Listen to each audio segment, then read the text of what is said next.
Good evening, everyone. Assalamu alaikum wa rahmatullah, and peace be upon you all. Thank you for joining us for our culminating event for Discover Islam Week here at Northwestern University.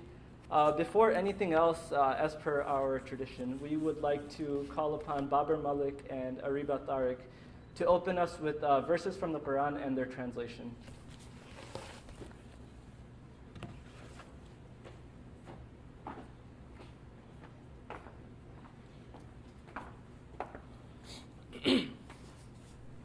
أعوذ بالله من الشيطان الرجيم بسم الله الرحمن الرحيم يا أيها الناس إنا خلقناكم من ذكر وأنثى وجعلناكم شعوبا وقبائل لتعارفوا إن أكرمكم عند الله أتقاكم إن الله عليم خبير.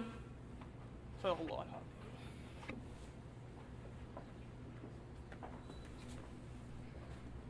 O you men, surely we have created you of a male and a female, and made you tribes and families, that you may know each other. Surely the most honorable of you with Allah is the one among you most careful of his duty. Surely Allah is knowing, aware. Sadaqallahu al-Azim.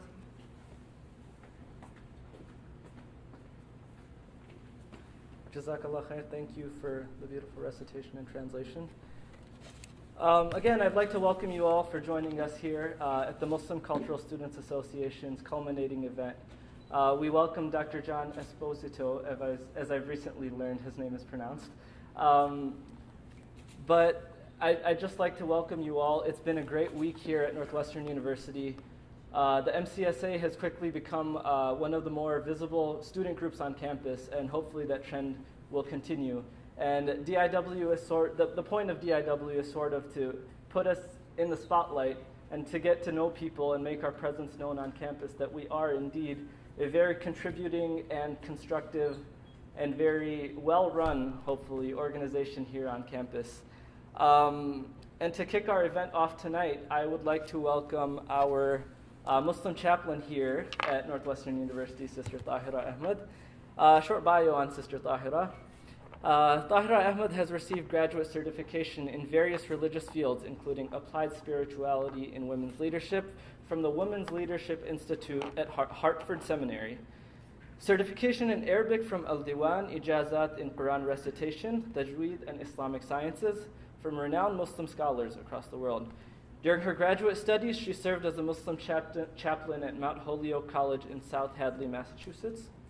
Sister Tahira has served as the department head of Islamic studies at one of the nation's largest Muslim schools in Illinois, the Islamic Foundation School. She has supported leadership for premier Muslim organizations, including the Muslim Community Center of Chicago, the Inner City Muslim Action Network, IMAN, and the Council of Islamic Organizations of Greater Chicago, known as CIOGC. She has been featured on NPR, Chicago Public Radio, the Chicago Sun-Times, USA Today, and recently featured in the national PBS documentary titled The Calling, which portrays the struggle of faith in the 21st century for 7 young leaders from the Jewish, Christian, and Muslim faiths. Ahmed has worked with the United States Justice Department through leading workshops on cultural awareness of Muslims and religious diversity in North America. Most recently, she was on a trip to Afghanistan on behalf of the State Department. Currently, she serves as faculty fellow and associate chaplain at Northwestern University for our very own MCSA. She is a wonderful advisor and guider and helper, and she's an advisor to the Evanston community at large. So without further ado, I'd like to welcome Sister Tahira Ahmed.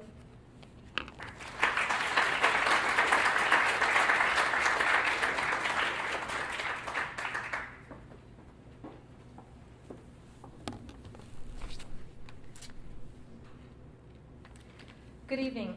Peace be with you all. Shalom Aleichem. Assalamu alaikum. I have the great pleasure of welcoming you all to our culminating event for Discover Islam Week here at Northwestern University. For those of you joining us here for the first time, each year the Muslim Cultural Students Association hosts a week-long program in which the Northwestern community may explore the Muslim faith in a safe, friendly, and intellectual environment. This year, the focus of our week has been on Muslim identity, both within the intra-faith and interfaith contexts. To shed light on the role of Muslims in both American and global societies and draw significant parallels between Muslims and other politicized races and ethnicities. Indeed, the week is featured encompassing yet strikingly interconnected array of topics, including Muslims standing against gang violence, the racialization of Muslim identity, and how many Muslims, including Malcolm X, played a requisite role in writing America's history as we know it. We surveyed the Muslim narrative in this country primarily through the West Africans who were brought to the Americas as slaves as early as the 16th century, and how Islam's inherent teachings of integrity were at the core of Muslims who protested against the dominant structures of injustice and provided a counterculture to the socio-political and cultural hegemonies. We took a deeper look at how Muslims, such as Malcolm X, developed their self-identity through the notion of alternative geography and expanded their understanding of the self in respect to our international and interconnected global community. Tonight, we are at the cross-section of exploring Muslim identity through asking the tough questions that are often probed of American Muslims. If Islam is a religion of protest against justice, against violence, against oppression of women, then why is there so much turmoil and hatred produced in the Muslim world? If Muslims are considered peaceful beings, then why is there so much anti-Americanism in the Muslim world? Why are Muslim terrorists? Where are the moderates? Where are the peacemakers? Where is radical justice? Where is the love? Where is the love? No pun intended. While these questions may seem simplistic and rather naive, indeed, the query of where are the Muslim moderates has been imposed on the collective Muslim community, particularly in greater concern post-September 11th. Our keynote for tonight, Dr. John Esposito, will offer an insight into the complexities of our global community and the nuances one must consider in building a thorough framework of understanding. While we embark on this journey of asking the tough questions, inevitably, we cannot forget our own responsibility in the process. Who speaks for Islam? Is it a market vendor in Tunisia who set himself afire in protest of harassment and utter humiliation? Or the young Egyptian woman, Asma Mahfouz, who started a revolution against a tyrannical regime as she boldly protested through means of advanced technology? Or even closer to home, right here in Chicago, Amina Matthews, who works daily in the streets to prevent gun violence and substance abuse by minority youth. Who speaks for Islam? Well, before us is a devout Catholic and renowned Professor John Esposito. Dr. Esposito is an internationally acclaimed professor of religion and international affairs and Islamic studies at Georgetown University. He is the founding director of the Prince Al-Walid bin Talal Center for Muslim Christian Understanding at the Walsh School of Foreign Service at Georgetown. He earned a PhD at Temple University, Pennsylvania in 1974 and held postdoctoral appointments at both Harvard and Oxford. His writings have been translated into more than 35 different languages. His more than 45 books include The Future of Islam, Islamophobia and the Challenge of Pluralism in the 21st Century. Perhaps his most notable work, which he will draw upon today, Who Speaks for Islam? What a Billion Muslims Really Think, is based on the Gallup World Poll, the largest, most comprehensive study of its kind of Muslims in more than 35 nations that are predominantly Muslim or have sizable Muslim populations. Please help me welcome our distinguished keynote for the evening, Professor John Esposito.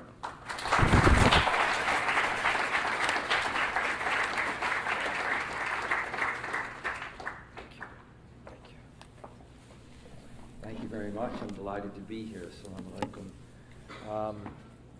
I was delighted to hear that I'm a devout Catholic. That would make a lot of people very happy who wonder about that. But I should note that I am not a dark horse in the race for Pope. He doesn't have a nice enough jet, so why would I want to do it? In any case, I was thinking about the first time that I came here, and especially since you want me to address extremism. First time I came here was probably maybe 35 years ago. It was a meeting, a professional meeting, and what was memorable about it was that we had to leave in the middle of the meeting because there was a bomb scare. So I experienced extremism for the first time in my professional career at Northwestern University. It was a group discussing the Palestine-Israeli situation. And somebody just came in and said, get out, there's a bomb. Even now it seems like impossible to think that many years ago that happened. I don't think that'll happen tonight because it's so damn cold, I'll just stay here. But in any case, in fact, I spoke in California last year and they had an earthquake. And the room began to shake. At first I didn't know what was going on. And there was a woman who lived there and she was getting hysterical. So, you've got a choice. How do you get control of the audience? And I just looked at her and said, this happens all the time that I speak. Don't worry about it. So what I want to do tonight, and I don't have that much time, is I want to lay out some ideas, and then there is a Q&A time so we can have a conversation about it. The problem that I find, I do a lot of this speaking, maybe once, twice a week in different parts of the country and overseas, is that increasingly I'm aware that I can talk about something, but some of your questions I won't be addressing. And if we don't have enough time for a Q&A, then in many ways I haven't also met where you're coming from. Let me begin with a couple of observations.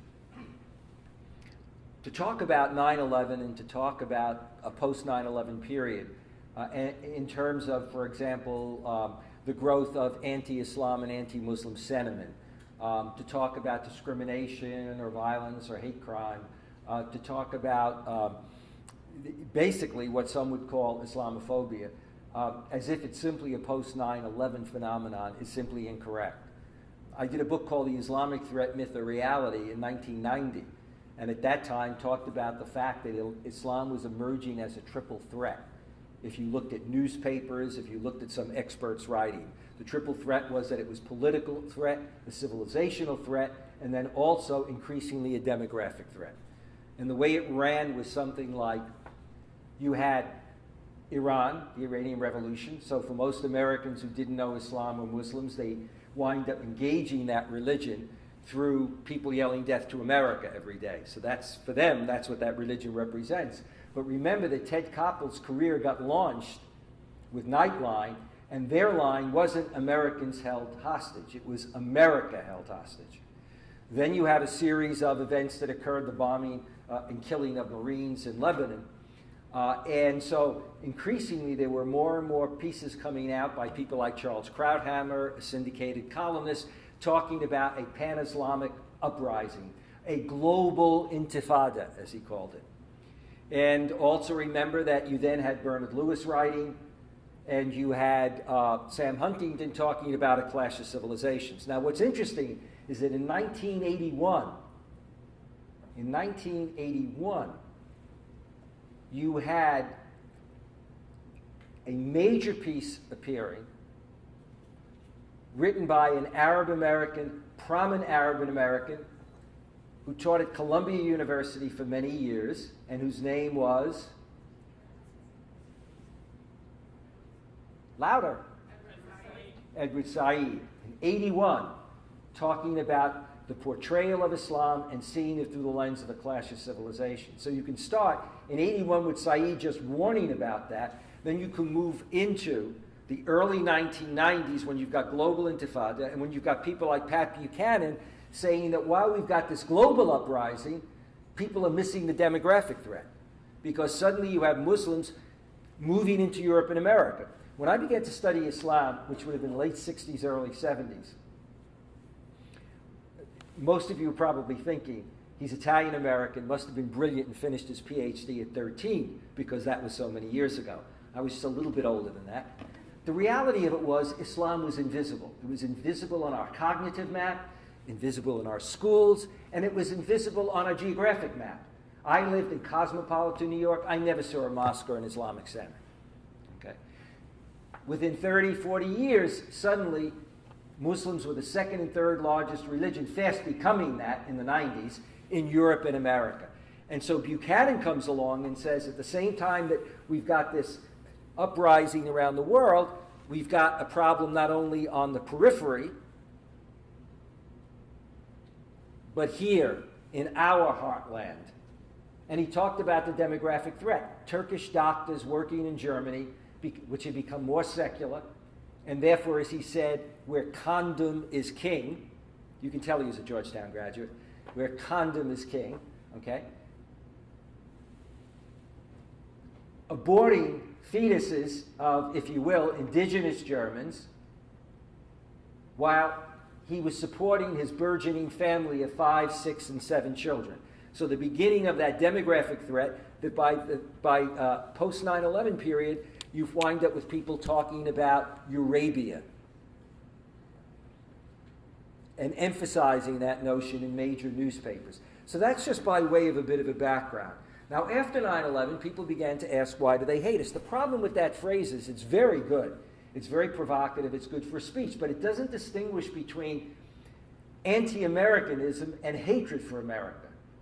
A minority of people in the Arab and Muslim world and in other parts of the world hate America. Hate America as in violence and wanting to kill. A significant number. In some parts of the world, a majority are anti-American in terms of American foreign policy. But that doesn't mean that people don't admire our principles and our values. It doesn't mean that many don't want to come and study here. It doesn't mean that many people don't live here who have a problem with our policy. But after 9/11, the question was, why do they hate us? Not just why do the extremists hate us, but there was this sense that they are representative. What a lot of people missed wasn't it, 3, 4 weeks before the media said, oh my God, most of these people weren't in refugee camps. These people were all well educated. How could that happen? So clearly, there was a diversity there that wasn't coming out. Now, what is the value of something like the Gallup poll and then future polls like Pew and others? But again, if you're younger, you don't realize is that we have always relied in our country on experts. Now that's fine, except what do you do when experts disagree with each other? So take the cigarette industry. You have a PhD from Cornell who says in the old days, and they work, of course, for the cigarette industry, smoking's not dangerous. You could have another PhD from Cornell or Northwestern who says, it'll kill you. The same thing happens when you're dealing with these politics. You've got Bernard Lewis, you've got Daniel Pipes, all of whom have PhDs. Bernard Lewis, a prominent scholar, and he takes a position diametrically different from many others of us. And we're telling you what they think. Now, however bright, however well-traveled we are, ego arises here. I've done 3 million miles plus, but that's beside the point. We can't tell you what a majority of people really think. So you're relying on the experts. It's only in about the last 8 to 10 years that we now start getting data from the field where you actually get significant numbers of people across the Muslim world and their voices are heard. So it's not just that Bernard Lewis and Esposito and Pipes say, this is what Indonesians believe, or as Friedman does from the New York Times, a week in Saudi Arabia and he comes back and tells you where the Saudis are. Indonesia, talk to some cab drivers, meet with some elites, you come back and say, I've got the pulse of Indonesia. No, we can now actually get if the polls are done well. The Gallup World Poll, and I'll just do this briefly, you can read it on the internet if you go to Gallup's website. Basically, it did 35 and then finally 35 plus countries in the Muslim world, from North Africa to Southeast Asia. It did urban, rural, and remote village areas, so it was a problem getting people out there. It worked across age, across social class, gender. It was face-to-face interviews. It was done by indigenous people trained to do it. The questionnaires were developed and vetted both by outside experts as well as people in the country, and then adjusted for language in terms of what would the language of the person you're interviewing, what would they be hearing in terms of your choice of words. So plus or minus 3% representing the voices of 1 billion Muslims. And what we found was a lot of stuff that was kind of counter the conventional wisdom. counter what, for many people, it would be counterintuitive. What we discovered was that majorities of Muslims, A, do not hate us. Majorities of Muslims do not view the West in a monolithic way. They distinguished very clearly during the Bush-Blair years between the US and the UK, its foreign policy towards the Middle East, its invasion of Iraq, and France and Germany. For example, when comparing the US to Canada, we call Canada America without American foreign policy. The percentage difference is like 67% negative on America and 3% negative on Canada. Why? Because they love Canadians? No, because they didn't perceive Canadians as a threat. The same thing was true with France and Germany.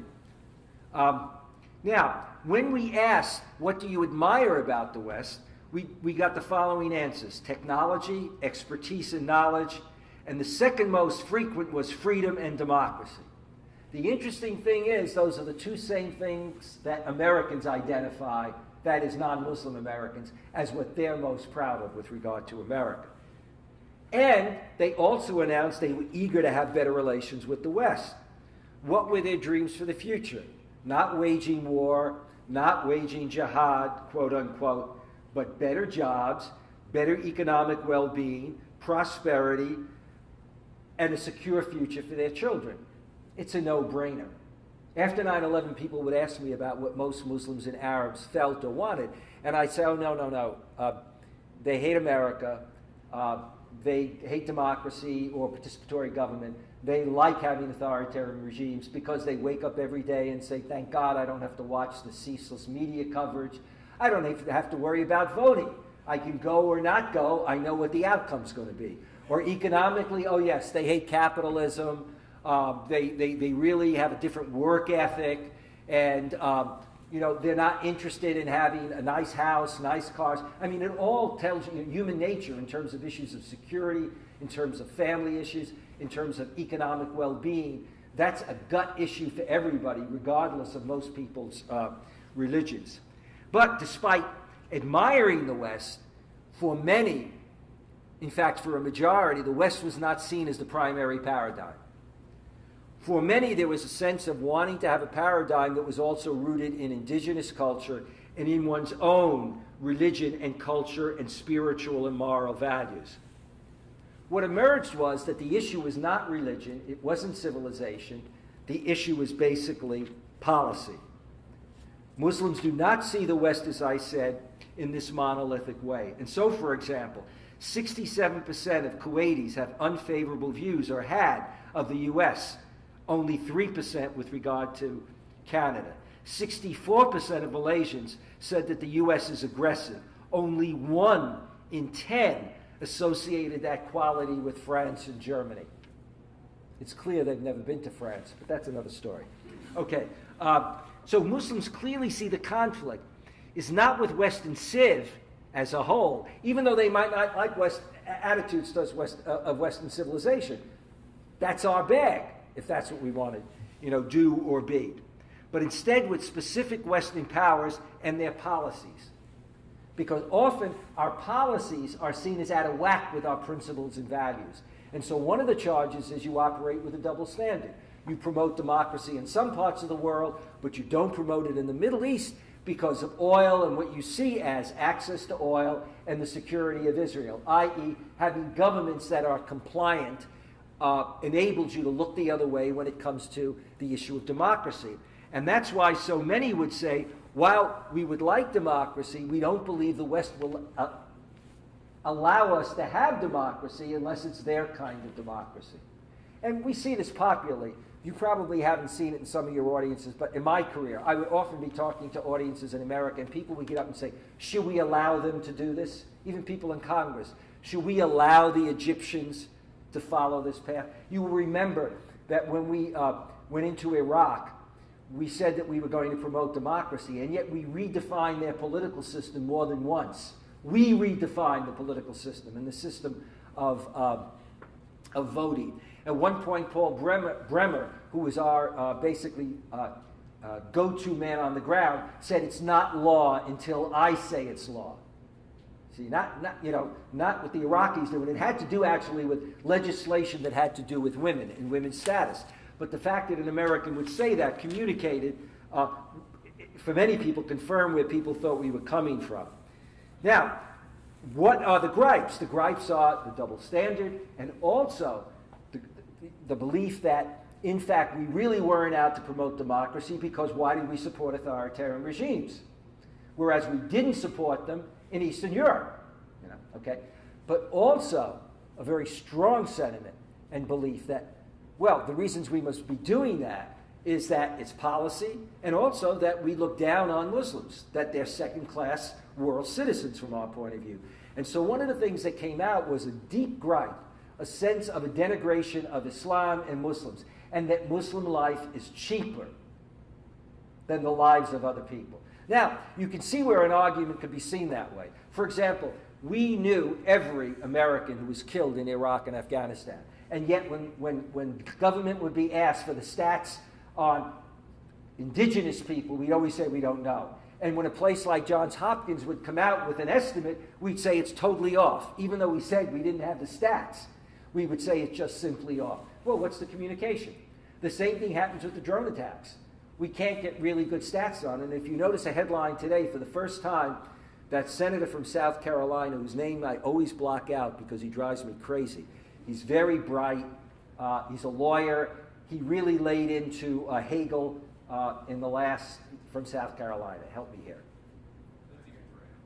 Graham actually came out with a statistic. In excess of 4,000 people who've been killed by drones.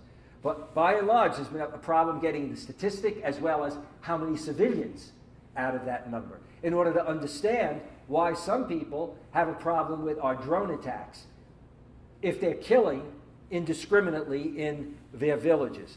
Now, then along comes Obama. Obama's 2008 election is welcomed in the Arab and Muslim world, although some people were cynical. He goes and speaks in Turkey. I was in Turkey when he spoke there, and I met him there. And the Turks had been very cynical about his coming. They were pretty cool about it. He got up and spoke at the parliament in Ankara and won over the audience. And then, of course, his famous speech in Cairo raised all kinds of expectations. He came out strongly in support of Israel, but also came out strongly in support of Palestine. He acknowledged that he saw himself as president as somebody who needed to defend the rights of Muslims if those rights were threatened. So all of those many comments, and I don't want to spend my time on Obama's speech. So what did you see? A spike in attitudes towards America and Obama in the Middle East and North Africa. But what did you see within a year or two? Plummeted. And so as the Zogby poll noted in 2011, Obama's favorable ratings across the Arab world plummeted to 10% or less at one point. Not because people didn't like Obama, but because they were totally disappointed. And for some, it was a disappointment in Obama. For others, it was a sense of it doesn't matter who the president is, this is American foreign policy. In other words, because some people could explain it even in America as saying, look, Obama's ability to make headway is very reliant on the Middle East with Congress. He also is up against a very strong lobby and elections in which Democrats and Republicans are very sensitive to the wishes of that lobby. But whatever the reason, what it took out was, the wind in his sail. Now, the problem that Obama had is the same problem that Bush had, except Obama did it even more in spades. You don't set out a vision and hold up a yardstick unless you're willing to be judged by it. You see, and if you're George Bush and you hold up the yardstick, and he did twice on the Middle East, okay, and he didn't do that well. But at the end of the day, for a lot of us who weren't exactly thrilled by George Bush, it wasn't as if we felt he was being a total hypocrite. We just felt he was misguided and maybe a hypocrite to begin with, if we were a critic of Bush. But, it wasn't like we had somebody who really stood up with this vision, with this, as it were, knight in shining armor, and then didn't deliver. It wasn't that you had somebody who gave this great speech, stood up to Netanyahu, went toe-to-toe with him twice on the settlements, and then backed off completely in the end. And in fact, even at a certain point, announced he was walking away from pressing on the settlement issues. So that's where we then had a problem. And then you had, Remember, Obama said he was going to back away from Bush policy. Well, what happened with regard to Abu Ghraib? What happened with regard to Guantanamo? Why is it in the last 2 years that the number of domestic cases brought against terrorism cases in America has gone up exponentially? Many by the very lawyers that try them seen as frivolous. As many of them will say far more than occurred under President Bush. Well, we had elections coming up. How much of the past injustices were rectified in terms of investigating the CIA, in terms of investigating many of the cases under Bush that were prosecuted and people who were held indefinitely, people who were imprisoned, cases like Samuel Arian, 10th anniversary from when Samuel Arian was arrested. Go on the internet and the website and take a look at that case. So the Obama administration set out a problem there. Now, the next part in terms of identity is for me to talk about Muslim Americans. This is one of the best speeches I've ever given, so relax. I do this in my classes. If you say things to people 3 or 4 times, in Washington they believe if you throw it on the wall 3 times it becomes a fact. See, and I always feel with students, I would kid when I'm talking to them, but it's like brainwashing them. Every now and then you say things like, isn't this the best lecture you've ever heard?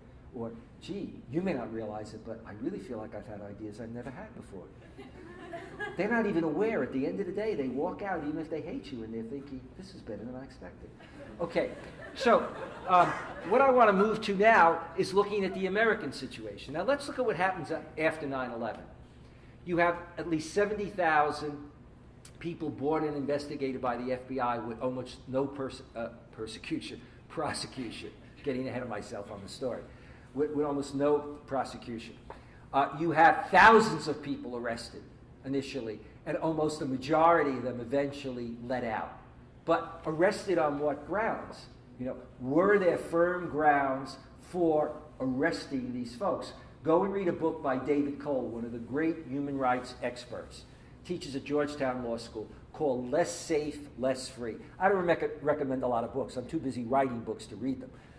Interesting phrase. But it is great not only on what it says, it's a great read. Less safe, less free. He looks at the Bush years and basically says, however much we were really fighting terrorism, and Ashcroft and others were telling us what a great job they were doing, we actually were less safe and less free. Okay?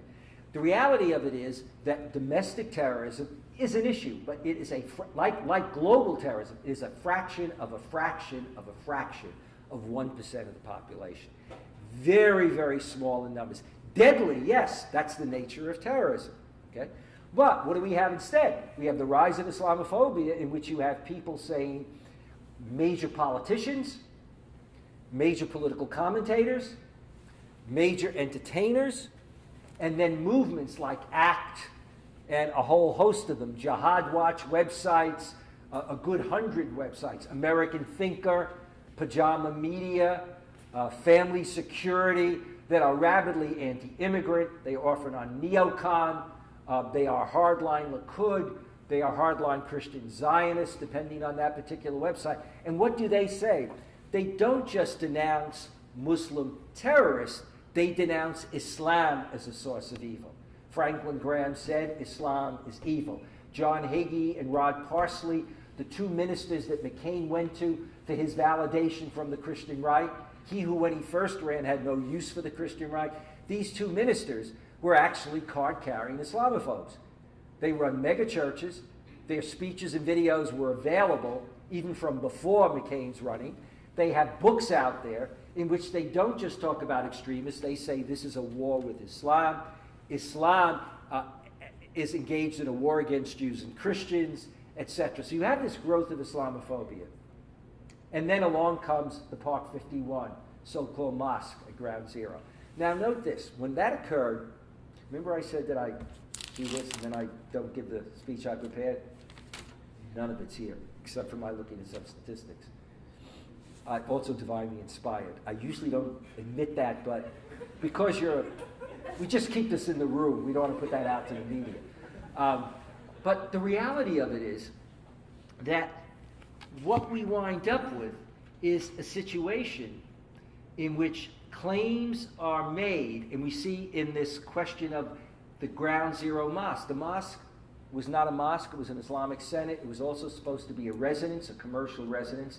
It is not in the area of Ground Zero. It is blocks away. Depending on where you stand, you would not even see the Islamic Center. But suddenly it becomes building a mosque at Ground Zero. Now, I have no problem, I may disagree, with those families, and it wasn't all the families, who just were uncomfortable with it. But to say the Islamic Center was a monument to terrorism, and to then have that tsunami of anti-mosque activity from New York to California, of attempts to not only stop mosques being built, but having attacks on mosques, attacks on Muslims, then to have 29 countries in that post-period, 29 states introduce anti-Sharia law in states where most people don't know what Sharia is. I went to Oklahoma to lecture. 76% of the people voted against having Sharia law. When nobody's been implementing, there's no group that's been advocating implementing Sharia law.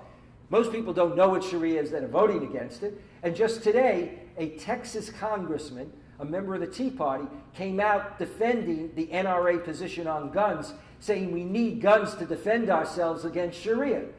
I don't know if he thinks Sharia is a Muslim on horseback, or, I mean, it's like, so what I'm trying to say is, what has developed is, in fact, a phobia. What has developed is a social cancer. So it's not just, it's not just a denunciation of extremists and a concern about extremists. It's an exaggerated fear that then brushstrokes an entire community. Now, think about this from this point of view. 2008 elections, President and President's advisors didn't want him to be photographed near Arabs and Muslims. How do we know it? In Dearborn, they go for a photo shot. A couple of the young women, only a couple of them had hijabs. They try to move them away. He appointed an Arab to be an interlocutor not only with the Arab community, but other immigrant communities. Within 1 week, there was a tsunami of reaction to him. The guy stepped aside. Nobody else was appointed for that position. In the campaign, what did you find most of the Republican candidates doing? Themselves playing off the Islam fear. Giuliani, McCain, the whole crew. You can go right down the line on it. 2010 elections come along, people for running for Congress, they fall into line. You have the Rick Santorums of the world who become the anti-Sharia people. You have, what's his face? I block it out all the time because he drives me crazy. Republican, was Speaker of the House, Newt Gingrich. Newt Gingrich, PhD, as my dad would say, too bright to be that stupid. He'd always say that to his sons, who were all, university graduates. Newt winds up comparing building a mosque to Nazis who want to demonstrate outside the Holocaust Museum. And he's one of the first ones to talk about, one of the first things he wants to do is pass a federal law to prevent Sharia from sweeping the country, and sets off that. Now, let's take a look at the stats that come from Gallup and Pew and others on the profile of American Muslims, that population. Muslims come from 68 countries, plus 1/3 of Muslims or more are African American. And actually, a significant percentage are Caucasian. That means white. That word always sounds very funny. I always think Caucasian coming from the Caucasus. I don't know why they came up with it. But anyway, we don't like to say we're white people. Well, you're white people, but anyway. Okay. All right. It's one of the most diverse religious groups, racially, economically, and politically. Now, listen to this. Education for Muslims is a priority. How do we know it? After American Jews, they're the most educated religious community in America. Most educated community. 40% have college degrees. 40% versus 29% of Americans overall. 40% versus 29. Even more astonishing, Muslim women are statistically as likely as Muslim men to hold college or postgraduate degrees. Very, very unusual. Statistically as likely. Muslim women, in general, make as much as Muslim men. Muslims, in general, do as well, if not better, economically, than most non-Muslim Americans. Okay? So it's very much an established economic community. In fact, the irony is that while 48% of Muslims say that since 9/11, they or people they know have had problems because they are Muslim, they're more optimistic than the average American in the sense that A, they believe in the American dream. If you work hard enough, you can make it. B, they're more optimistic than the average American as to where they will be in the next 5 years. Why? Because if you look at their education rate, many, although there is discrimination, many are fast-tracked. Okay? Now, what other? Economically, we find that they're professionals, doctors, lawyers, engineers, educators, corporate executives. I'm not exaggerating. I talk to audiences of Muslims from 100 to 500 to 700. In any audience, if I ask how many physicians are there are at least 35 hands that go up. At least. So if I have heart, gastrointestinal while I'm speaking, brain, I mean, it is neurosurgeons. They love neurosurgery. You don't have to worry about there being a lot of Islamic scholars because, of course, they're devout Muslims who, when their kid says, I think I want to get a PhD in Islamic studies and drop out of med school, say, why? Oh my God. Wallahi. Stay in medical school. Stay in medical school and we'll hire an imam to teach you the Quran, Don't do it. Okay? So we've got them in the professions, but we also have them across the board. We have them in education, we have small business owners, and we have blue-collar workers. As one Pakistani driver said to me, he said, people say that we Muslims aren't open, particularly in Pakistan, in terms of the way we treat our women. He said, I kept telling my wife, stay in Pakistan, I come home, because you can afford to have a maid, etc. He said, she comes here, we can't afford a maid, and I tell her every day, go out and get a job. He said, she's driving me crazy, and we can't afford what she wants. So they run the spectrum.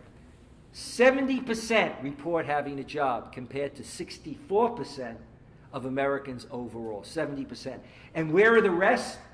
The non-working 30% are full-time students, as compared to 30% of the general population. 30% of Muslims are full-time students, as compared to 10% of the overall generation. They are family-oriented. 78% are married. Of those, 83% have one or more children. Religiously, and this is important, as compared to many parts of the Muslim world, in general, very pluralistic. 77% said Muslims worship the same God as Christians or Jews. 84% said Muslims should strongly emphasize their shared values with Christians and Jews. In response to what Professor Abdulaziz Sachedina calls the acid test of pluralism. For Sachedina, the acid test of pluralism is whether or not I'm able to say, I believe my religion is truth, it's my straight path, and also say, I believe other religious traditions have truth in them. Okay? And so, when we look at stats, while a minority, 33% of those polled, responded, my religion is the one true faith leading to eternal life, a majority, 56%, said, but many religions can lead to eternal life. And here they were following the Quran itself, which is always so funny to me. Ultra-conservative Muslims, fundies, whatever you want to call them, or as my student from Kuwait said when I said, what do you think of hardline Salafis in Kuwait? She said, oh, you mean no Islam? No Islam? A religion that's just you can't do this, you can't do that, you can't do this. That's known as motivation. Okay. The reality of it is that what you have here is a reflection of what the Quran itself says. The Quran recognizes Jews and Christians as people of the book. The Quran talks about the fact that while at times they had its problems with some of the things that Jews did or that Christians might have done, the Quran says you should vie with others in terms of your good works. That's what God will judge all of you on. Okay? And somehow that gets blocked out by folks. It's like Christians. You're hardline Christians. My line to hardline Christians is that what Jesus said? Is that what Jesus did? Whenever you hear like the John Hagee of the world, who is spouting hate, etc., are any of those lines? Who did Jesus preach to? He preached to the outcasts, the sinners. He did not preach to the establishment. He often alienated the establishment. So when Jesus was inclusive rather than exclusive, but institutional religion turns the figure into that. And that's also what some Muslims do with the Quran and with the example of the Prophet. But that's going someplace else. I pay for that kind of consulting, just thought I did let you know. You're graduating in a year? I have special rates for undergrads. Just email me. We can do this all by internet. Okay.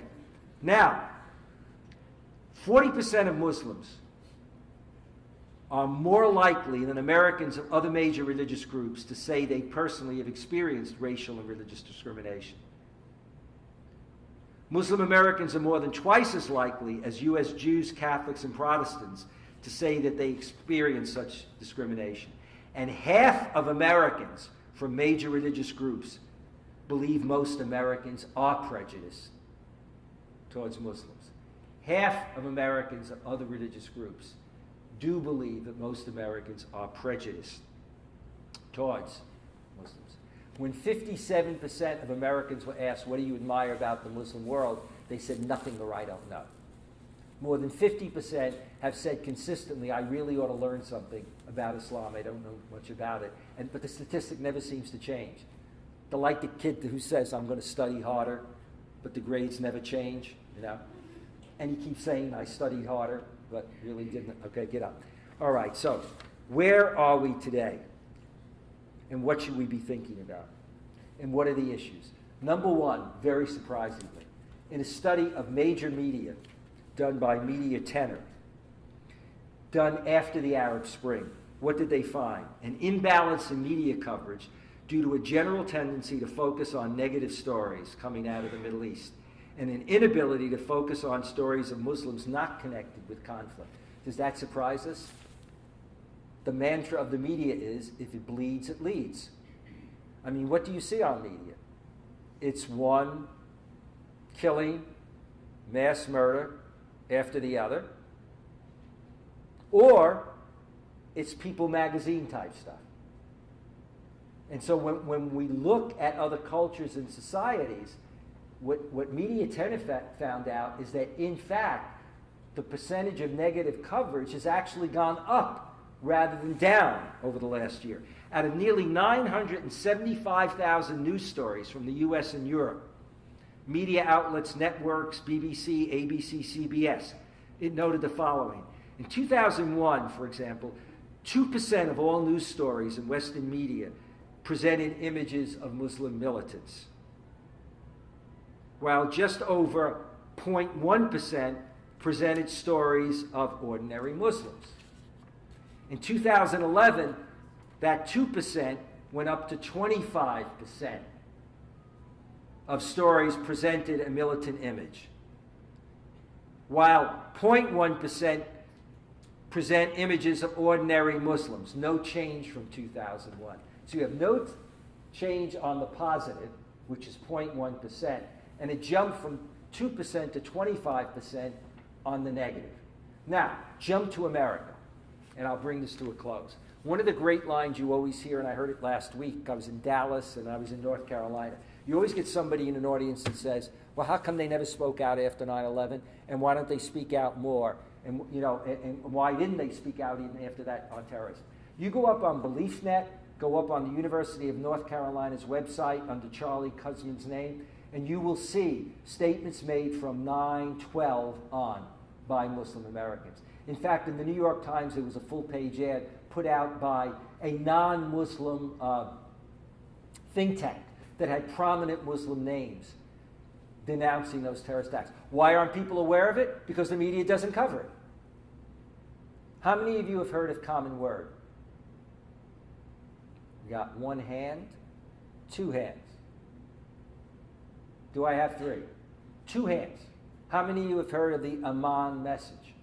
One hand, two hands. Major documents. What's important about Common Word? You can debate Common Word, not debate it. Global communications made it possible for the first time in history for 138 Muslim religious leaders from across the globe to sign a statement that was sent to the leaders of the major Christian churches, the Pope, the Archbishop of Canterbury, the Patriarch of X, Y, and Z. Okay? And it was a very detailed, you can go up to Common Word, look it up on Google. They did a document that they drew from the Old Testament, the New Testament, from the Bible, and from the Quran extensively with text. But their basic approach was to say, look, we are differing faiths. We have our differences both religiously and globally. But we also share a great deal in common in terms of safety, security, humankind, and we share, as it were, the golden rule, love of God and love of neighbor. And therefore, we need to move forward together, okay? How much media coverage do we have here? I did the launch in Washington. I did it at the National Press Club. Nowhere near the turnout you get if I were there saying a new study dealing with radicalization among Muslim youth at Northwestern University. We turn them out. No major media coverage.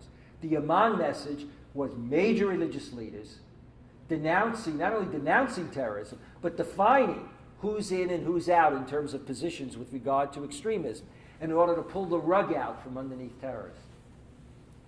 How much coverage have you seen about Muslim communities that have programs and organizations that deal with trying to make sure that youth do not get radicalized? How much coverage have you seen on Muslim families who have called up and turned in members of their community and even of their family at times that they felt were becoming radical?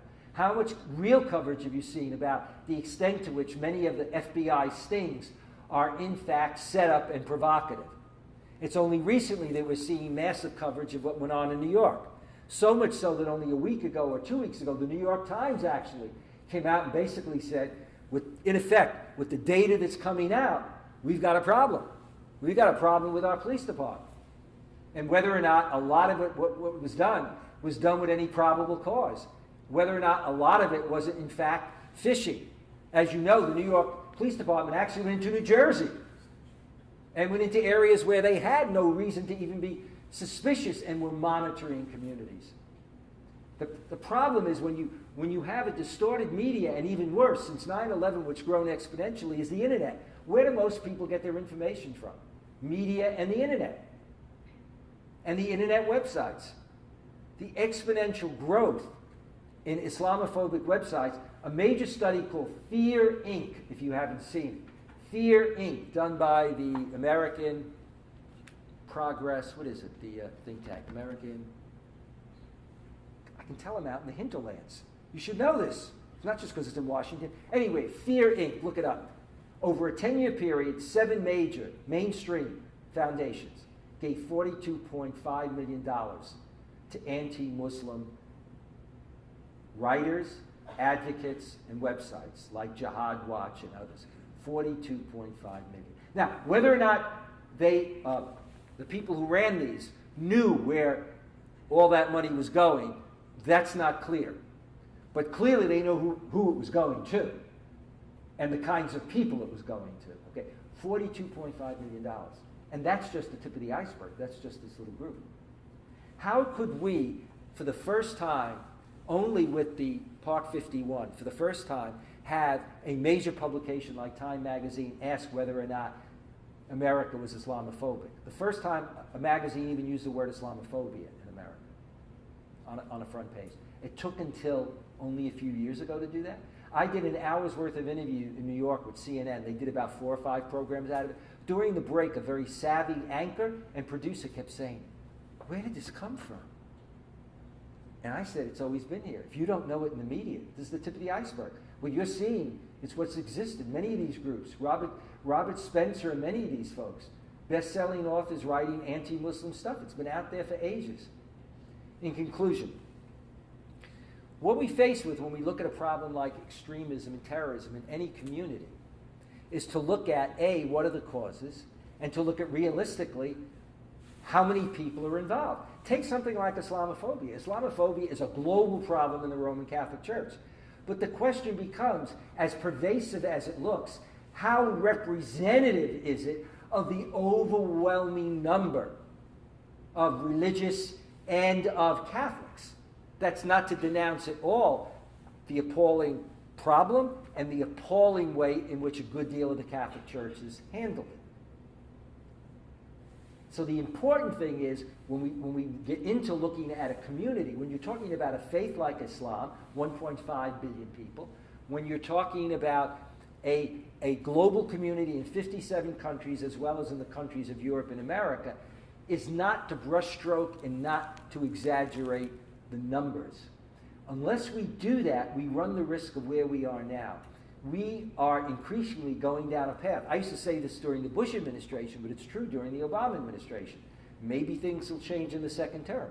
But we are going down a path where the America that many of us were raised with or taught about in school, that America which is democracy, which is a home for freedom and justice and civil liberties, is all those things for some people, but not other people. And we are getting to a point where a good deal of our legislation and our regulations doesn't just target one specific group. In other words, the regulations are open-ended enough that if one talks about wiretapping, wiretapping can take place for any American today. Or viewing our email. Or asking professors to report on students, even though there may be a tilt towards what the complexion of that student ought to be.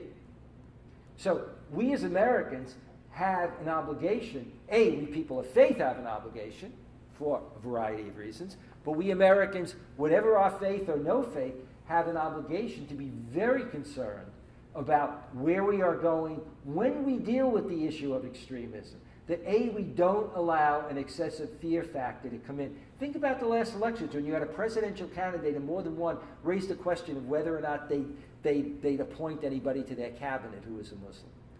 Or whether or not in doing it they'd require that they explicitly say that they stand behind the Constitution, accept it, that they won't support Sharia, etc. When you've got presidential candidates saying, you had a presidential candidate who years ago when he was running for office said that it was conceivable to him, he gave a speech in Washington, that maybe we ought to wiretap all the mosques in America. So you do that without probable cause? So this is the reality. On the one hand, for Muslims, there's a bright horizon. They've become more integrated economically, educationally, politically. But for Muslims, on the other hand, there is not that bright a reality.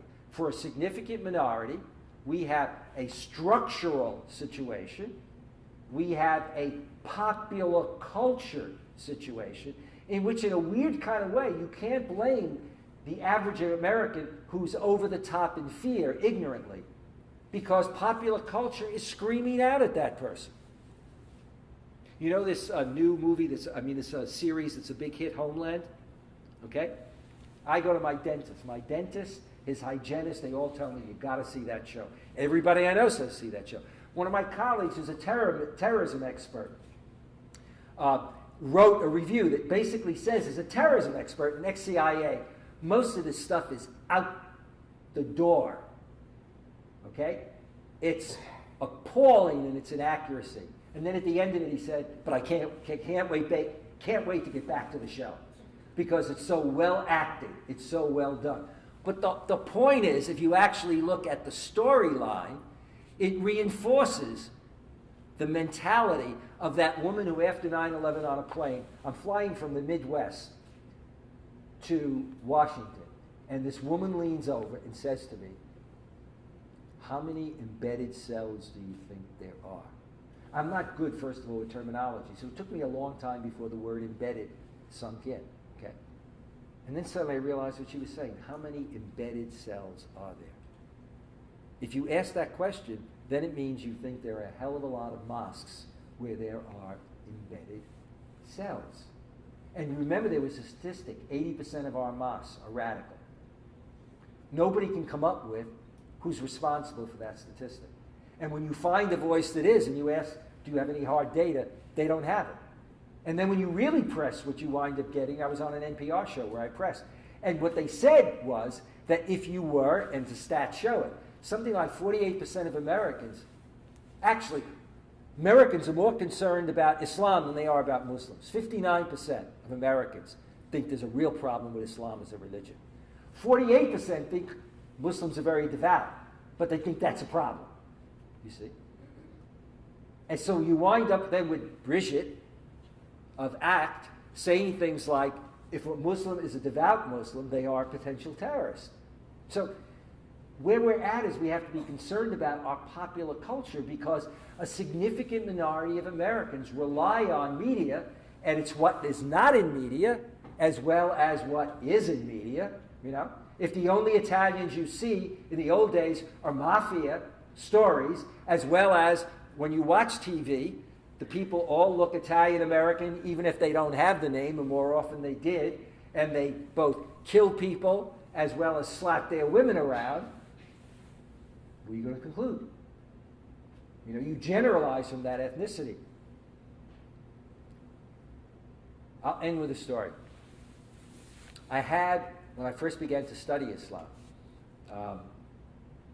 this devout Catholic. First time I've ever been called devout. It's wonderful. I was in a monastery for many years, so that's why people presume that I was devout. Well, I was. But is I devout? That's another question. But I had this Turkish woman I was on the faculty with, and we were really good friends. So I'd go to lunch, and I'd be really excited. I just read something in the Quran, or, you know, and she finally came up one day, she's about that tall, and she hit me in the chest. She said, "John, don't ever do that again." I said, "Why?" She said, "I'm a daughter of Ataturk." She was raised in an elite, hardline secular family, so religion was beyond belief. Okay, you know, you don't want to touch it.